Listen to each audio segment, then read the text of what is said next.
Olá, meu nome é Alberto e seja muito bem-vindo e bem-vindo ao canal Dev Eficiente. No episódio de hoje eu quero falar com você sobre a relação entre teoria e eficácia quando você está codando, programando aí no seu dia a dia. Basicamente o que eu quero te mostrar é que quanto menos teoria você domina, quanto menos você leu sobre os tópicos que são interessantes para o seu dia a dia, provavelmente menos eficaz você está sendo, beleza? E eu vou dar um exemplo prático para você aqui no vídeo, que aconteceu comigo, numa área que eu domino menos do que outras áreas quando a gente olha para a engenharia de software como um todo. Tá bom? Então, só para relembrar aqui a relação entre teoria e prática, aí que eu acho que é importante sempre lembrar. Qual que é o papel da teoria quando a gente está aplicando essa teoria de qualquer maneira que você possa imaginar? A teoria te mostra o que fazer. Quanto mais você lê, mais opções sobre o que é aquilo, sobre o que fazer você tem. Quanto mais você conhece, mais caminhos se abrem na sua mente. Só que não é porque você lê um livro, essa frase é clássica, né? Não é porque você lê um livro que você já consegue sair fazendo ali a parada. E aí entra a prática. Quanto mais você pratica com a intenção de melhorar, com a teoria apropriada, melhor você vai ficando em aplicar aquela teoria mais fluida, ela vai ficando de ser aplicada, e aí chega um momento, a depender do quanto que você pratique, da qualidade da sua prática, que você começa a aplicar aquilo sem nem pensar direito, né? Vira como se fosse algo muito robótico aí para você. E aí eu vou te dar aqui um exemplo que aconteceu comigo de falta de teoria, o que leva você, né, a uma solução não tão interessante, beleza? Então, olha só aqui, deixa eu pular aqui para o código. Eu tenho escrito bastante código de naturezas diferentes aí, explorando o Copilot. Eu quero formar uma opinião mais interessante sobre os tipos de uso, onde a gente, como que para determinadas situações diferentes, ele vai, obviamente, colaborando com você, né, como seu par ali e tudo mais. Então, uma das situações que eu queria pegar é, eu pego um código para fazer que eu eventualmente não sei direito como fazer aquilo, ou só sei parte do caminho. E para explorar essa vertente, eu escolhi pegar desafios de código, né, desses algoritmos e tal. Eu usei um site lá que chama LeetCode, se eu não me engano, tem vários, né? E aí, olha esse desafio aqui, né? Tinha um desafio que eu preciso encontrar o meio de uma lista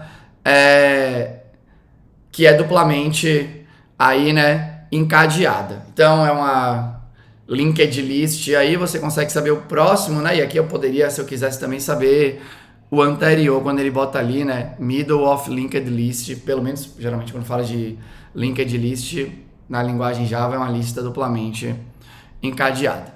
Mas aí, enfim, eu tinha que achar o meio dessa lista. E eu vou te mostrar aqui qual seria o meu primeiro caminho de solução. Olha só aqui, né, o meu primeiro caminho de solução. Eu recebo a lista, aí eu criei, o Copilot sugeriu aqui, né, criar um array temporário, beleza, ele botou aqui o número de posições, não necessariamente talvez precisasse de mais posições, né, caso a lista fosse maior, dependendo dos testes lá que o sistema vai rodar. Eu fiz a solução que estava aqui na minha cabeça, basicamente, né?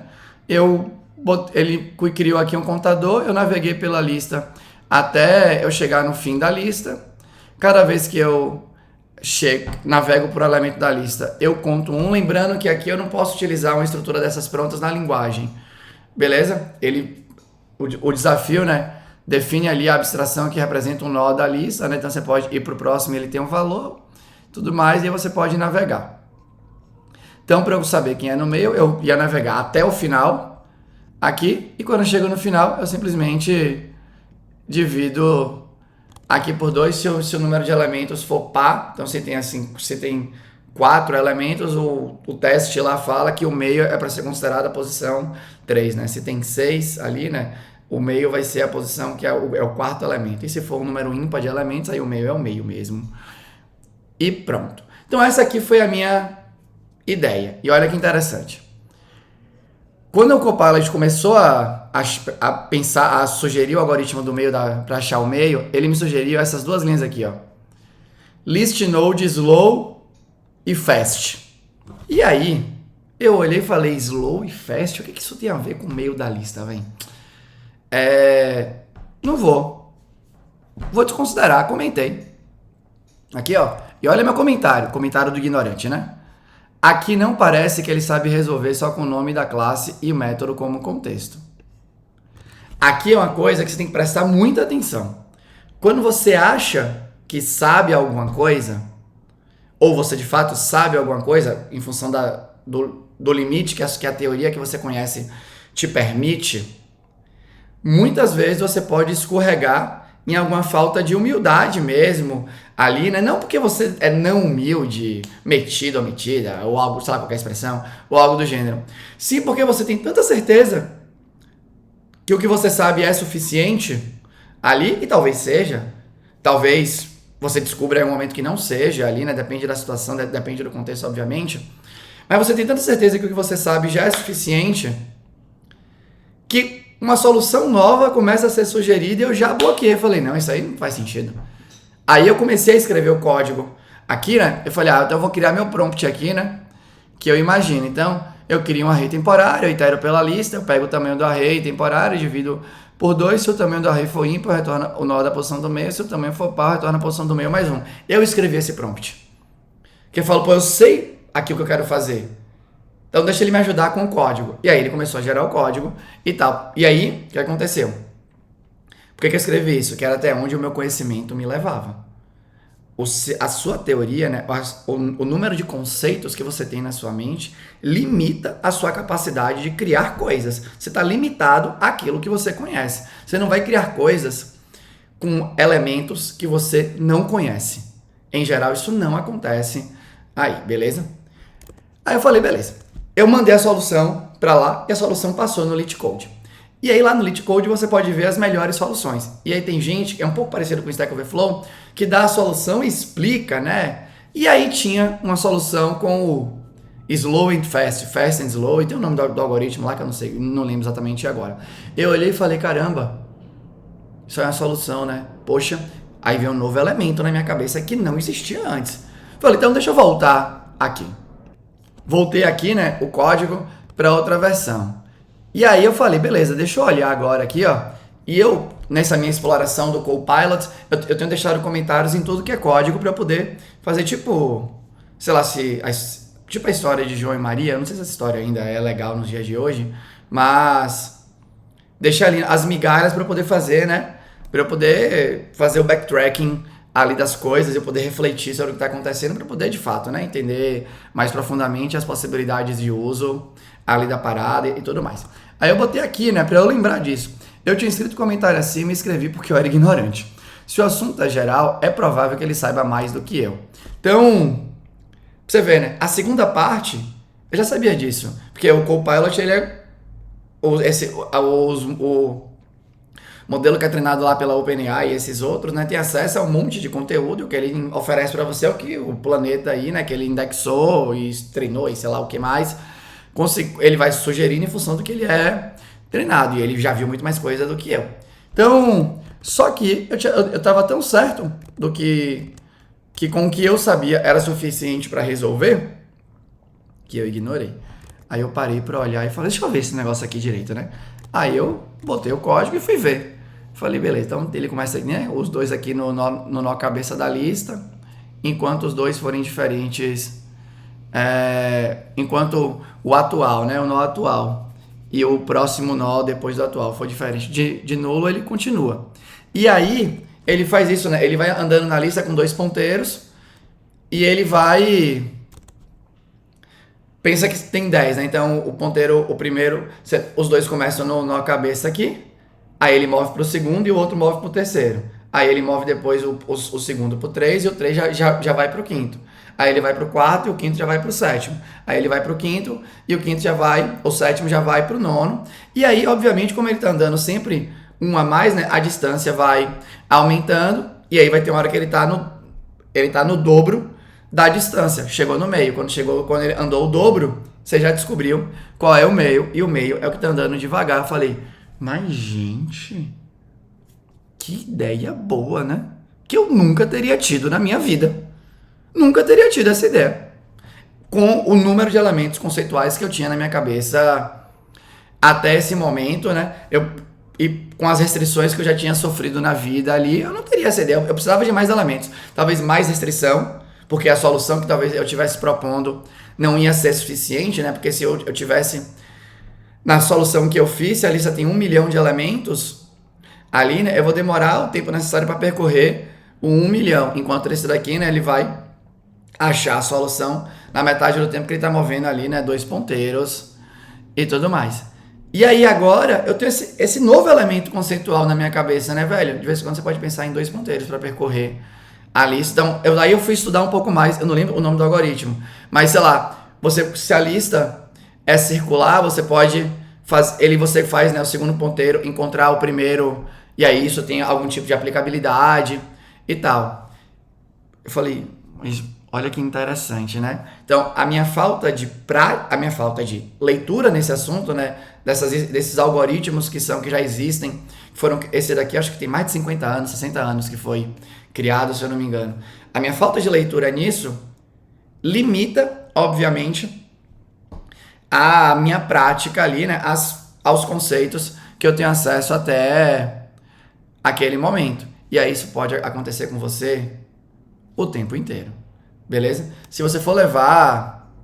Aqui eu te dei um exemplo que é real, beleza? Leva isso agora para outras situações do seu dia a dia. O quanto que você já consumiu da documentação do framework que você utiliza, o principal framework que você utiliza no seu dia a dia para codar. Então, imagina que você está no mundo Java, você está utilizando o Spring, você está no mundo JavaScript, TypeScript ali no back-end, você está utilizando o Nest.js, você está no mundo do .NET, você está utilizando o ASP.NET MVC, por aí vai, né? Então, você está em todo lugar ali, né? Tem um stack que é um stack mais padrão. O quanto que você já consumiu da documentação, mesmo pegando partes da documentação que não necessariamente você está enxergando possibilidade no seu dia a dia, né? Esse ajuste da teoria suficiente, você tem que tomar cuidado para você não estar consumindo menos do que é de fato suficiente ali para você. Então, quando você está pensando na linguagem de programação que você utiliza, né? Java, JavaScript, de novo, né? C#, Go, Python, Scala e por aí vai, o quanto que você tem conhecido das estruturas que estão prontas ali na linguagem. E aí conhecer e depois, obviamente, né, para você ficar pró em aplicar isso, né, a pessoa que aplica a solução dos 2 ponteiros de maneira automática é porque ela praticou muito. É muito parecido quando você, sei lá, em qualquer tipo de atividade que você faz muito, né? Então eu tenho estudado mais, não para praticar, mas para entender mais a mente da galera que joga xadrez e tal. E a galera e as pessoas que são muito boas, elas falam um pouco disso, né? O que você pensa na hora que você vai mover? A pessoa fala assim, eu só movo. Para você chegar nesse naipe do só movo, quer dizer que você já pensou para mover muitas vezes. Muitas vezes. Até uma hora que você já enxerga aquilo. Eu vi um seriado, no dia que eu tô gravando aqui esse vídeo, eu vi o seriado, um documentário de 40 minutos de campeonato mundial de cubo mágico. Eu não sei mexer, né, nos seus algoritmos e tal. Mas a galera faz ali, né, no cubo 3x3, o objetivo era fazer em menos de 7... O objetivo, né, para ser campeão, tinha que fazer ali em menos de 7 segundos o cubo de 3x3. E a mesma coisa, né, o cubo ali é um algoritmo. Uma vez que você acha o ponto que você vai fazer, virou um algoritmo. Você vai seguir um passo a passo. E para achar também, me parece que é um algoritmo ali, para você encontrar por onde você vai começar. Mas para a pessoa tá mais preocupada em encontrar por onde vai começar do que ficar pensando nos passos que ela tem para executar para encontrar, quer dizer que ela já pensou naqueles passos em inúmeras situações, ou seja, praticou muito em cima daquelas teorias que são necessárias para você montar o cubo mágico. Então, eu quis fazer esse vídeo para lembrar para você dessa importância, né? Que a galera fala assim, na prática a teoria é outra, e é uma frase que muitas vezes enaltece a prática e diminui a importância do conceito ali para você, né? Eu acho essa uma frase, com perdão aqui, né? Uma frase bem ignorante, beleza? Acho que depois de muito tempo já fazendo coisas, estudando coisas e tudo mais, achar que na prática a teoria é diferente, para mim é um sinal que a teoria da pessoa que fala isso é mais fraca do que deveria. Porque tem um monte de teoria legal que você pode aplicar para várias coisas e a teoria é construída, é feita muitas vezes em função de alguém ou de várias pessoas que praticaram muito aquilo. E praticando e observando, se constrói uma teoria para facilitar que você pratique com mais eficácia, mais rapidamente. Ali, né? Chegue nesse ponto de ser eficaz mais rapidamente. Então, não esquece disso.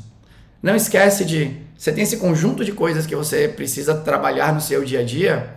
E aqui tem isso, né? Eu não tenho essa necessidade no meu dia a dia de ser uma pessoa pró de algoritmo. Eu só preciso saber o suficiente. Se eu estivesse fazendo desafios de algoritmo e precisando ir melhor nisso, com certeza meu nível de estudo teórico sobre isso seria outro. E meu nível de prática sobre isso também seria outro. Aqui.